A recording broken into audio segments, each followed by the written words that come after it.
Okay guys, we're inside of the First Descendant and it seems to be going off. We're going to talk about absolutely everything and notices coming from Nexon themselves with regards to server issues, maintenance downages. We've got more compensation coming through and we have got to talk about the amount of players in the game right now with Twitch drops and Ultimate Descendants. Now, in the background, you will notice that it is an XP farm that you guys are watching. Make sure that you take note of this one because this is the best XP farm in the game and the gameplay will show all. In this one video alone, I think I gained like 10-15 levels. It's absolutely disgusting and it's all in real time. Also, we are live right now on Twitch if you're watching this at launch. So head down to the description, click the link and come and check us out. We're live right now with the First Descendant. Don't miss it. With that being said though, let's dive on into what we've got happening today. If you haven't already, smash the like button and subscribe with post notifications turned on. It'd be greatly appreciated. And real quick, we're doing a giveaway here on the channel. We are going to give you guys 1060 caliber, works out to about 15 Great British pounds in this video. If you guys want to get involved with it, all you have to do is head down to the comment section, hit a flame emoji in the comment section, it'll enter you in.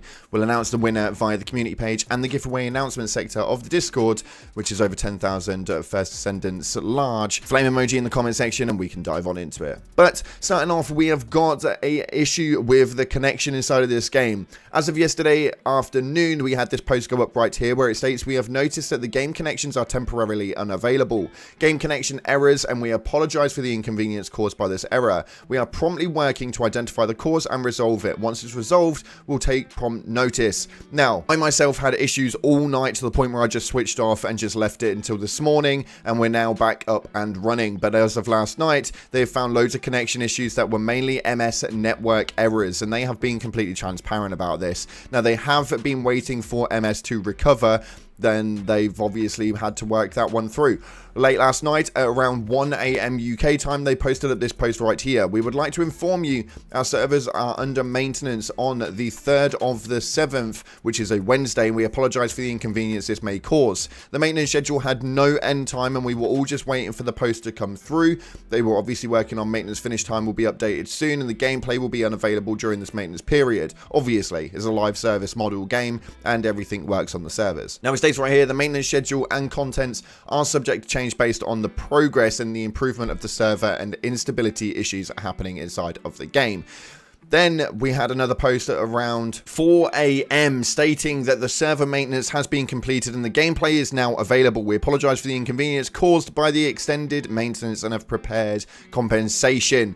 Now, when we take a look at what it is that we've got through that compensation, if you guys log into your game, your mailbox will be glowing. Head over to your mailbox and we have received yet another 3 days of gold gain boost, Kuiper Shard boosts, Descendant XP boost, Weapon Mastery XP boost, and this is mental. Of which point the gameplay in the background, the XP farm, is going to be absolutely ridiculous for you guys because we've got a 30% across the board on all of those.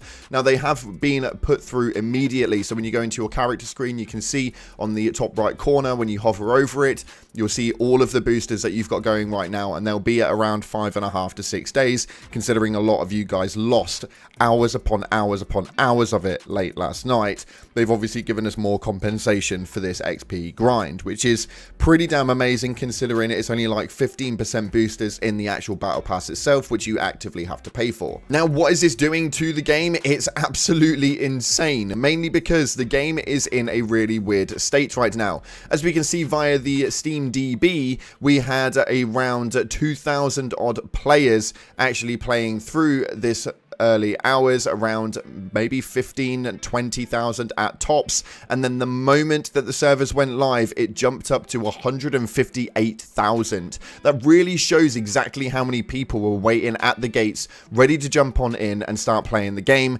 With a peak in 24 hours of 224,000, we're sat at around the all-time peak for this game just on Steam DB alone, let alone the players playing on PlayStation and Xbox right now with the full cross-platform compatibility going in check.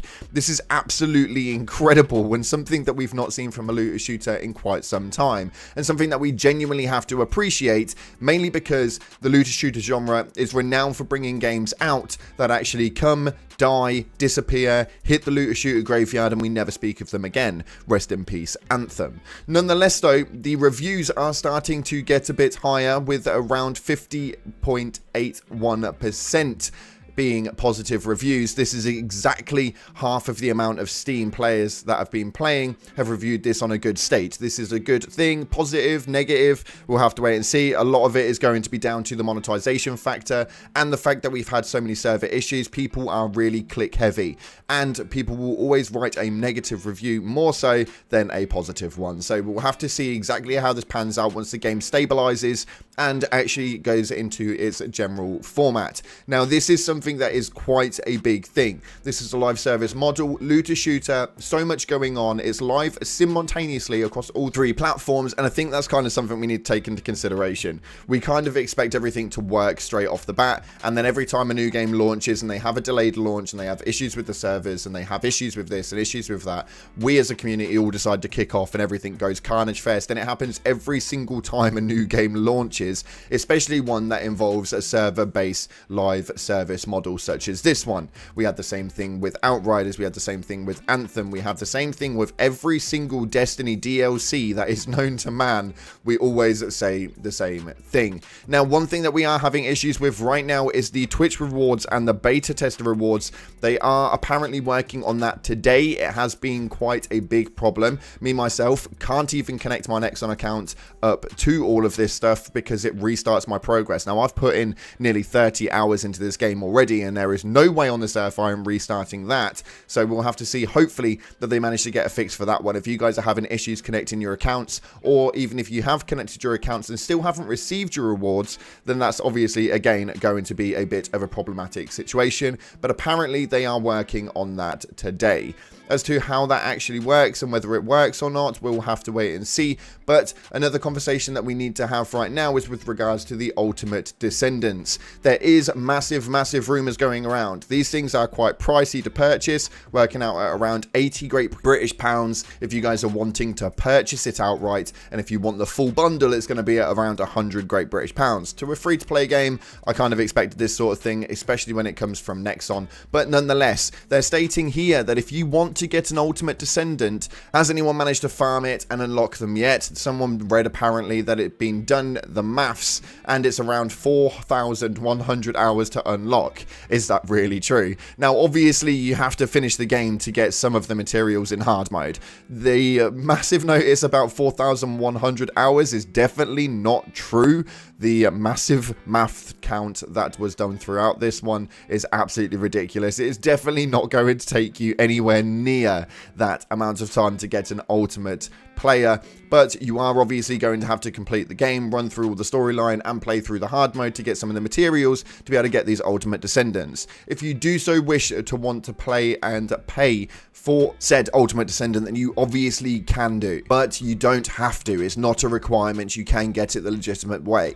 You just have to put hours into the game itself. And finally, the final thing we want to talk about right now is a Reddit post that is, for me, the biggest thing in this game so far. One thing that irritates me so greatly. States right here, devs, I like the game, but the 3 orbs mechanic is overdone in this game to death. The 3 orbs that stop damage on a boss to prevent nuking a boss is overdone to death in this game. You have got to come up with something else other than just spawning 3 orbs over and over. The worst part is when you make variations of the exact same mechanic, like the one where it spawns 4 orbs, but all of them are invincible except for one, and it keeps rotating. It's not that it's difficult, it's that it's not engaging. Then there's the other variation that feels like a glitch, where you break all 3 orbs, then they go make you do it again instantly without waiting. You break all of them and they make you do it again and again and again and again. And finally, they let you hurt the guy. The bosses are already bullet sponges. You don't need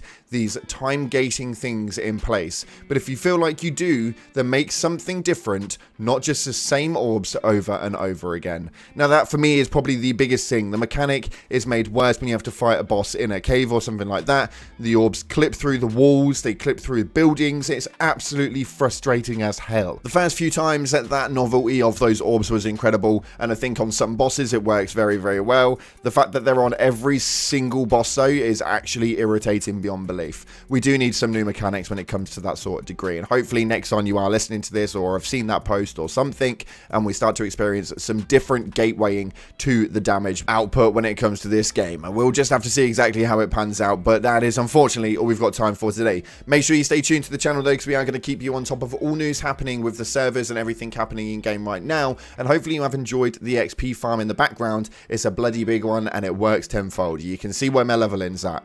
I'm just saying, the proof's in the pudding.